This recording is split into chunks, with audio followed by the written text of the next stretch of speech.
I've been a professor of literature here for almost 10 years, and I've taught a variety of classes here. I teach a survey class in American literature, 2 semesters, and I've taught classes in lyric poetry, literary interpretation, and most recently I've collaborated with a professor from sociology to teach a class called What is Evidence?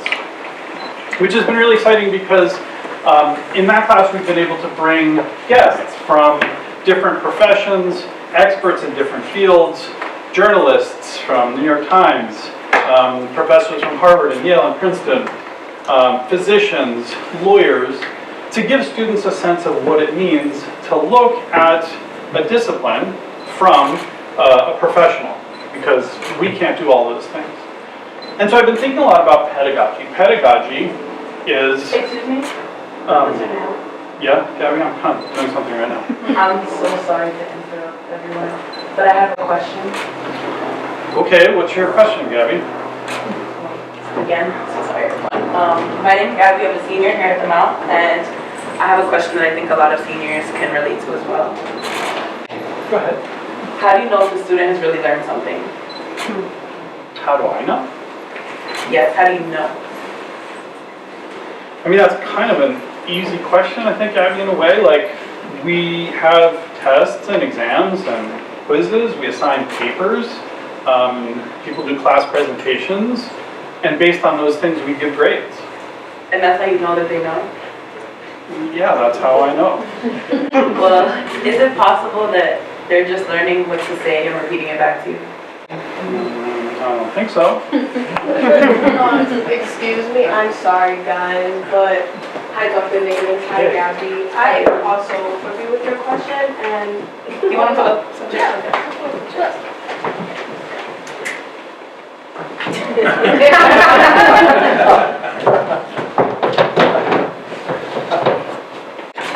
What were you thinking, John? Honestly, I just think that's such a good question, and just like you, I'm a senior and I'm graduating from the Mount here in May, and I want to be able to reflect on my time here, and I want to know what it is that professors think that we're learning as students. Yeah, I agree. I feel like what made me want to ask the question was a lot of times I'm sitting in classrooms and I've heard these professors go on and on about the same thing, and then when they ask a question, I raise my hand and answer. They're so shocked that I know, like, of course, if you tell me something 600 times, like, I'm gonna get it eventually. But yeah, that's just something I was thinking about. Like, am I just learning or am I regurgitating information? No, yeah, I completely agree, especially because I know students can relate. When we say the same exact things that professors say to us, they get so excited. It's like groundbreaking news for them. But, you know, that in itself, it just shows me that they get excited in that way because they're passionate about what they're teaching. And if I had to say that I learned one thing from the Mount, it's passion. That my professors, they get excited because they're passionate. It doesn't matter what type of class you're in, whether it's an English class, a business class, a history class. They get excited because they love what they're teaching. And that actually inspired me to change my own major. I used to be a nursing major, and I realized that what I loved and what I was passionate about was English. So I switched my major, and I read some great English books that have taught me a lot of things, not just academically, but also as a person. And I've seen the way that I think and act just change because I'm doing what I love. And even this past semester, my roommate, I recommended a class to her, and she'll come back to the room and she's mentioning all these books and all these assignments, and I can remember them word for word. And it's so crazy because you just take a look at how impactful learning can be when you're genuinely doing what you love. I agree. I feel like as students, not every single class we're going to have is going to be the most impactful, but I've had so many educators in my life make such an influence and like an impact on me. I'll never forget, I was a senior in high school getting ready to go to college, and I was like, okay, I'm all set to go pre-law, I'm going to go to law school, and it just took one teacher to look at me, and he was like, do you really want to go to law school? And I was like, no, I don't want to go to law school, I want to be an actress, but I don't want to be broke. But all it took was that one person, like that one person to sit there and know me, and it really made a difference in my life. I always think about that. Hi guys, so sorry, it's kind of awkward. We were talking about when we were talking about the chair. Yeah, I'm just gonna grab this. Excuse me.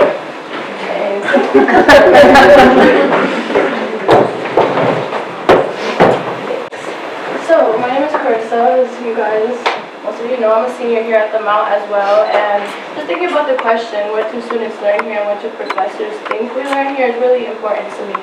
I feel like I've had a pretty positive experience here overall, but there's been times where I've sat in the classroom and I feel like my creativity is being limited, you know? I'm sitting down, I'm reading, I'm writing, I'm reading, listening, writing.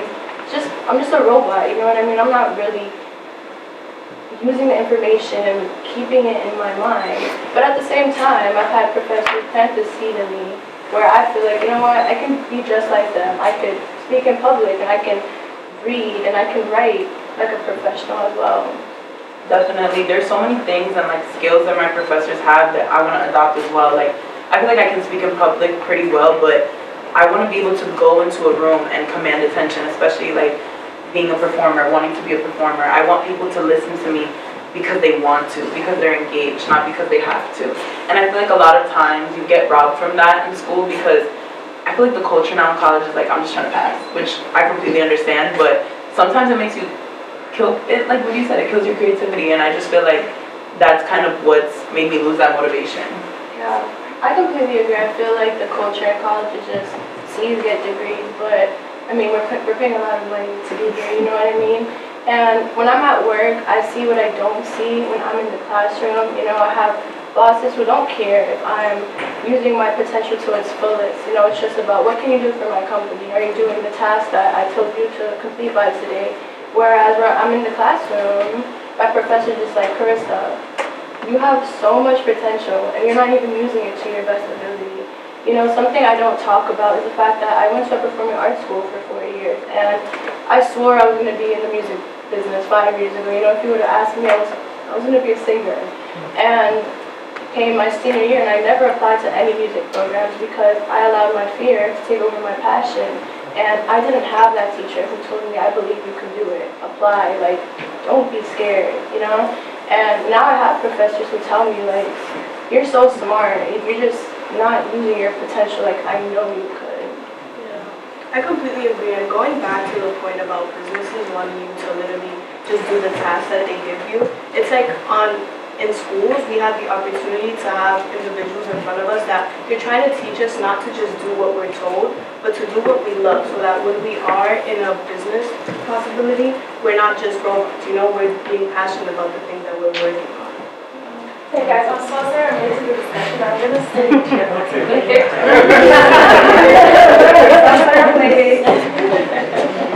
I'm just listening to everything that's being said, and it's taking me way back to like freshman year at the Mount. So freshman year at the Mount, my year was rough. Like, it was very rough. The only thing perfect about that year was the fact that I had perfect attendance. So I would be in class every day, but I wasn't applying myself. I was more of an observer. So like, the professors would push us to ask questions, but how am I gonna ask you questions if I didn't do reading? I'm just sitting there glad that we didn't get a quiz that day. It's really hard. It was really hard for me to like go home and think like, what did I really gain from that day? Because I didn't really gain much. Like, honestly, if you walked into the class and you like looked at me, you would think I'm being strapped to my seat. It was horrible. Yeah, but I don't know. It was really hard for me to like really push myself to, you know, like really try and ask questions. And I think I was a pre-med student, so as I moved on to sophomore and junior year, I couldn't just sit back in the back of classes for like general chem or auto. Like, you had to really apply yourself. So I was doing really bad in the exams, and I would look at everyone else, and little by little everyone was improving, but I wasn't. So I had to really push myself and ask like my classmates, what are you doing? And that's when I learned about the tutoring station that we have in the library, and that, you know, students are actually going to office hours. It wasn't there for decoration on the syllabus, so I decided to also go to office hours, and it changed so much. And junior year, I decided to take a prison course just for fun, and I really applied myself. So I mean, I had questions prepared for class. I was doing the reading, which is a shocker, because like, that was not me. And the class was so much more entertaining, and like, I learned so much more from myself, from my professor, and like my classmates. Like, you know, everyone's not going to agree with everything you're saying. Sometimes you may feel like you're asking a silly question, but like, it's true. Like, if you have that question, most likely someone else does. And I just feel like I learned so much about community. And now looking back, like, now that I've graduated, looking back, I think what my issue was, I was really scared of like trying and failing. And I felt like trying was risky, but what's risky is like you're paying all this money for education, and you're coming, you're not applying yourself, you're not really grasping anything, you're getting C's, like, you're not failing, but you're also not, you're not attaining any information, anything that you're gonna take outside of college, so. Yeah, I agree about the whole being an observer. The first 3 years of college, I came in as a nursing major, and after the first month, I was like, the cute scrubs are not gonna cut it. Like, I hate this, it wasn't for me. So, I've always been passionate about owning my own business, but I've sucked at math my whole entire life, and being a business major, the main courses you take are math courses. So, I was like, I'm not gonna switch my major, I suck at math, and then I eventually just did it, because I just didn't want to be the girl I was in high school, letting my fear take over what I was really passionate about. So I switched, and the first 2 years of college, honestly, it was just, I was barely passing, I was getting C's, I wasn't asking questions in class. And my junior year came around, and I was just tired of making excuses for myself, feeling sorry for myself, and I started asking questions in class. I didn't care if I was that girl asking dumb questions. I was raising my hand. I was building relationships with my teachers, going to their office hours, and that's where I saw the results.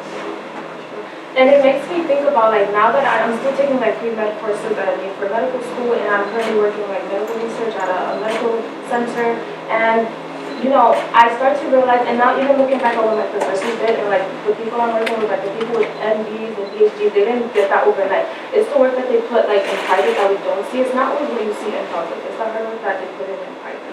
Yeah, I really agree with you, Katie. It really is what professors are doing in private and what we're doing in private. But I know that when we go home and we're in our rooms, we're not at home in our bed thinking, oh my God, what is my English 110 professor doing right now? It's like the last thing on my brain personally. But luckily last semester, I got the opportunity to actually work with some of my professors outside of school, and I get to see firsthand some of the research that they're doing when they leave this campus. And two of my professors specifically, they're leaving CMSV and they're going all the way to Brooklyn to teach classes at night. Not only that, but they're also teaching prison initiatives.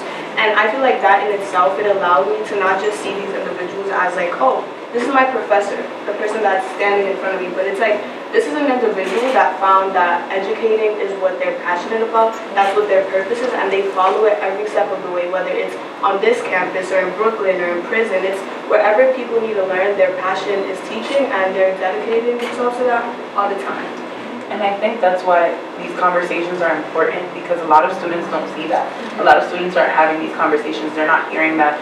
And bridging the gap is what's going to make all the difference. Just seeing that humanity in your professors, seeing that they're just like you, and being in these important causes like you are as well, I think that's just going to help us all learn a little bit better. Yeah. So what do you guys think we're actually learning?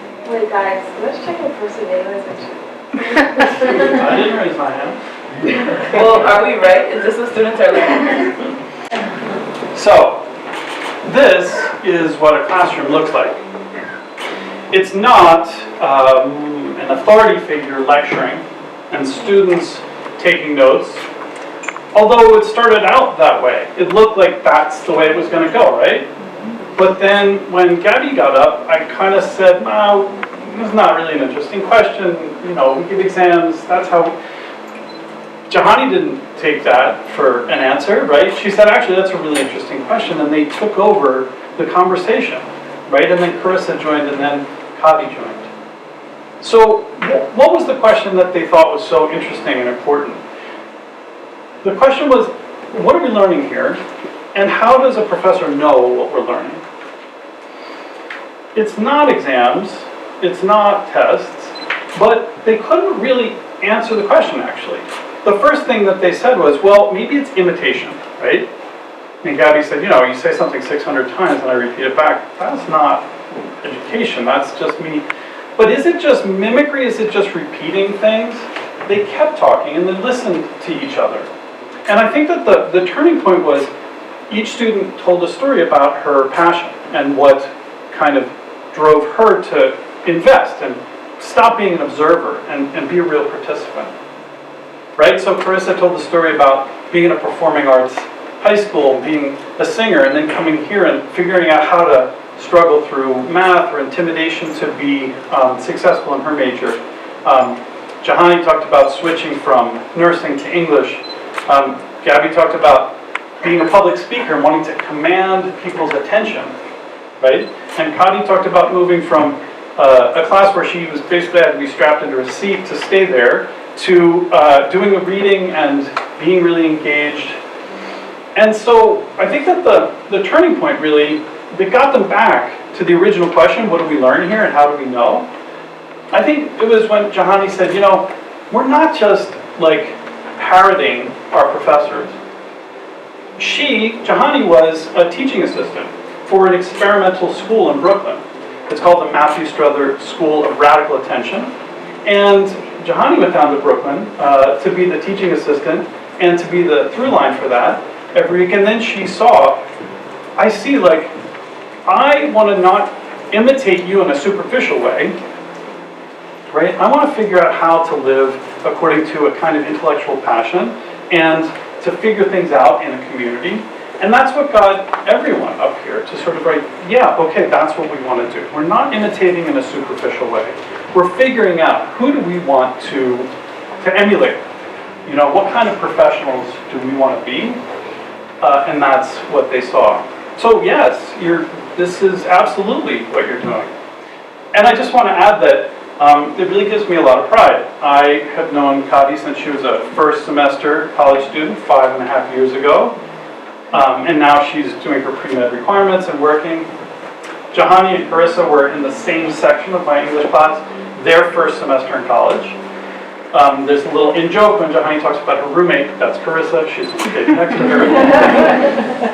And last spring, Gabby organized a showcase that gave us the opportunity to try to start figuring out how to dramatize the change in pedagogy that you're seeing now.